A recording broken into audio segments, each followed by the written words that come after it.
So the president and members of his cabinet have been crisscrossing the country touting Bidenomics. Here's what the president said yesterday in West Columbia, South Carolina.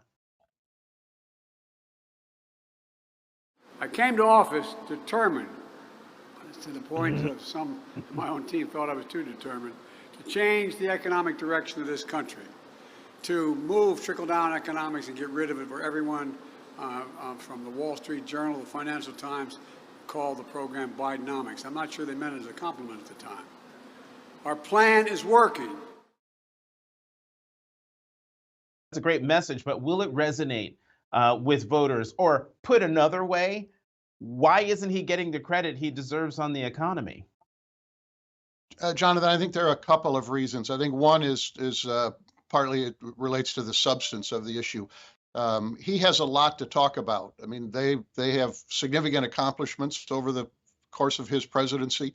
The infrastructure bill, the semiconductor chips bill, the Inflation Reduction Act, so-called, which will pump hundreds of billions of dollars into climate-related investments.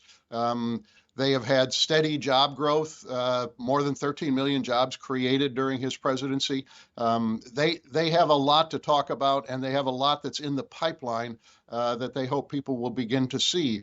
But there's another side to the economy that people are feeling, and that is that the inflation rate has remained stubborn.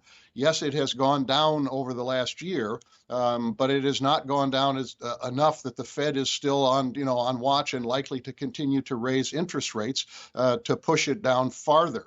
And people feel that very directly when they go to the grocery store.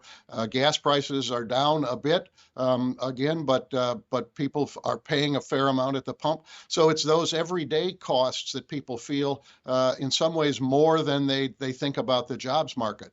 But the second part of this, Jonathan, I think, is simply that in a polarized environment, President Biden is not likely to get considerable credit from at least half of the electorate for the state of the economy. And I think we see the stubbornness of those numbers. His economic approval numbers are very, very low. I mean, it's 2-to-1 negative on his economic approval. And in talking to people who are around the president, I mean, I think their belief is that that's not going to change very quickly, but they need to do what he has been doing, which is to go out and continue to make the case day in, day out, week in, week out.